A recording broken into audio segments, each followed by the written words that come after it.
Hello, my name is William Duval, and today I'll be talking about Chapter 13 and Chapter 14 of the Leadership Experience. Chapter 13 is titled Setting the Stage for Followership, and it is predominantly focused with the dynamic followers provide within a group and to a leader. So to start, I'm going to define follower, as said in the book, is an individual who voluntarily accepts a leader's goals and influence and actively participates in pursuing goals. To open up the chapter, the book provides a story about Billy Grogan, a police officer in Marietta, Georgia. After spending 25 years on the police force, he was among the finalists to become chief of police, which he felt he deserved. Instead, Dan Flynn was chosen as Marietta's chief of police, which made Grogan incredibly disappointed, which is understandable. And although he didn't get the position, Grogan fully supported Flynn as chief of police, saying, "I know when he succeeds, our department succeeds." And after a year and a half of supporting him, Grogan was eventually hired as the first chief of police in Dunwoody, Georgia. And this goes to show that everyone's time will eventually come, whether you're a leader or a follower. And so just be a good sport about things and be a good follower, and you will serve your team or group or whoever it is very well. So after this, the book takes a look at basically how it's a leader's duty to keep their followers happy. Studies have shown that employees who have higher job satisfaction and feel a sense of well-being perform better than those who feel stressed out and anxious. And relationships with superiors also play a role into how a follower feels, because they all want to feel wanted, included, valued among the higher ups, like they actually mean something within their group or organization or whatever it may be. So after this, the book goes into how followers also have a duty to their leader, and that was kind of shown with the whole Grogan example. A leader can't do everything alone. Followers need to willingly and effectively follow orders in order for things to work out as expected. The book puts an emphasis on voluntarily, because that means the person is doing that freely without any influence, not necessarily being coerced, and that they're accepting the influence from the person who's giving it to them. So that's the whole point of having voluntarily in the definition. That's what makes a follower someone who's voluntarily doing something and wanting to do something for whatever reason and put their best foot forward in doing so. After this, the book talks about a concept called managing up, which is a skill that helps people consciously and deliberately develop a highly effective relationship with their direct superior to obtain the best possible outcome for themselves, their boss, their colleagues, and organization.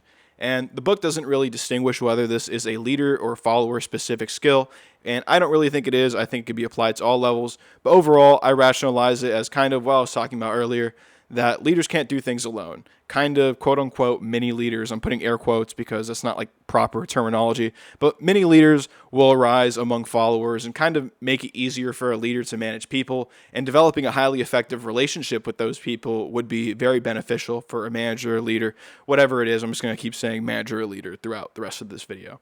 So after this, chapter 13 goes into section 13-3, which is what your leader wants from you, and it gives 4 things that leaders kind of look for in people that are kind of somewhat common traits that make a good follower. And the first one that they talk about is a make it happen attitude. And the book says, quote, "Leaders don't want excuses, they want results," which is true. I don't really have to say more about that. That's pretty self-explanatory. After that, the second one is a willingness to collaborate. And that's basically, if you don't know how to work on a team, you don't belong on a team. As the name implies, with the team, you have to know how to work with other people in order to be a productive team member and do things.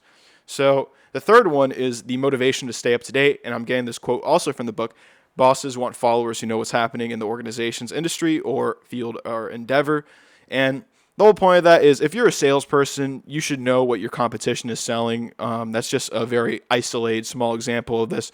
But leaders look for someone who's informed and that's driven to stay informed, because you have to be pretty motivated to stay informed in your own field. It shows that you care. So that's a very recurring kind of thing that happens in people. And then the fourth one is the passion to drive your own growth, and that's looking to grow and develop rather than waiting on the leader to do everything.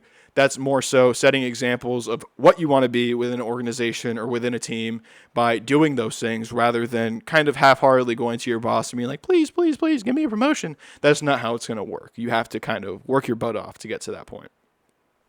After this, the book goes into styles of followership and talks about their 2 dimensions, which are dependent and independent.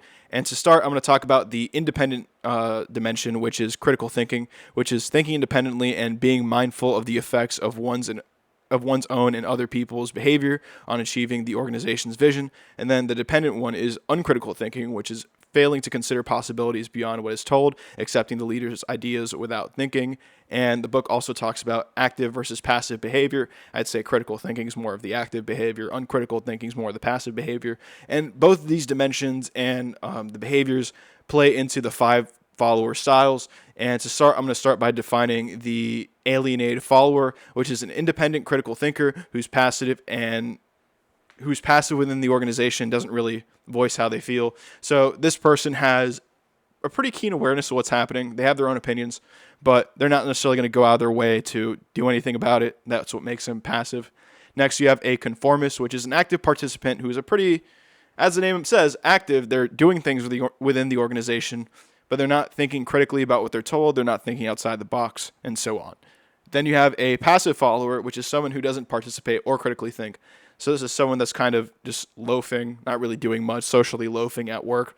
Then an effective follower, which is a critical thinker who is active within the organization, which is kind of the follower that everyone wants within their organization. That's going to be working hard, thinking, providing new perspectives, and it's very much the ideal kind of person. And then you have the pragmatic survivor, which is someone who has all 4 of these styles and can kind of go in and out of them whenever is necessary.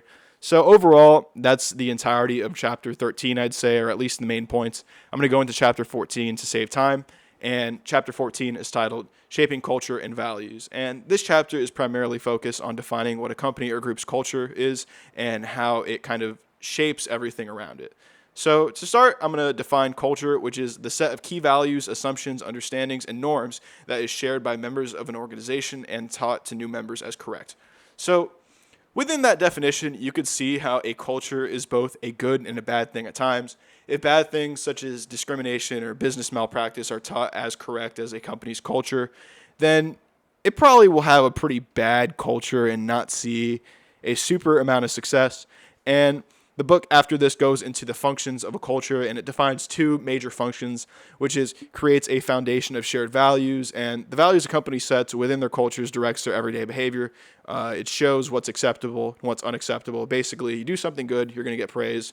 You do something bad, you're going to get reprimanded. That's kind of what the culture's in place to do. Then external adaptation, which is culture defines how groups meet their goals and deals with outsiders. So essentially, what qualities are looked for in order for someone to be brought into this group, be hired, and what makes a fit within this culture. Miami Heat are a great example of this. They're a grit and grind basketball team. PJ Tucker was a great Heat culture fit guy a few years back, if you know any basketball. But he was a player that's pretty grinded out and fits what the coaching staff is looking to do. So that's a great example of a external adaptation fit to where the Heat found someone that kind of fits their culture and they brought him in. So after that, the book also talks about culture strength and performance, and I'm going to define culture strength real quick, which is the degree of agreement among employees and the importance of specific values and ways of doing things. And it also uses this opportunity to go into a healthy culture versus a toxic culture, which I honestly don't feel like I need to define, but I'm going to define them anyways. A toxic culture is a culture in which persistent negative sentiments, and infighting cause stress, unhappiness, and lowered productivity among subgroups of employees. And a healthy culture is a culture that promotes positive values and creates an environment in which people feel valued and commit themselves to the organization and its culture. Both these things are very indicative of whatever circumstances are happening within that organization. Usually, I don't think anyone sets out to build a toxic culture per se. I think it's something that just kind of builds over time. And a healthy culture is also something that builds over time. And I think it's a leader and followers both responsibility to try to uphold a healthy culture of some sort. And then it also goes into a high-performance culture, which is a culture that is based on a solid mission, embodies shared responsive values that guide decisions, and encourages individual ownership of both bottom-line results and cultural values. So I've gone into all these different kinds of cultures. I'm almost at the 10-minute marker. So I'm just going to say what the rest of this chapter kind of talks about, not go super deep into it. But the book also talks about stories, symbols, slogans, etc., and how all that plays into culture. But for the sake of time, I'm not really going to talk much about that. But the story of a culture does impact it. Its slogan, weirdly enough, does, because it's kind of a basing phrase, and a symbol is something that kind of embodies everyone. And beyond the things that kind of make up the aesthetics of a culture, it also talks about many different kinds of culture that are very self-explanatory based on the name, like achievement culture, a culture in which achievements are reward, where you look to achieve, type of thing. So I'm not going to go super deep into those because we are at the 10-minute marker. So thank you very much, and that was chapter 13 and 14.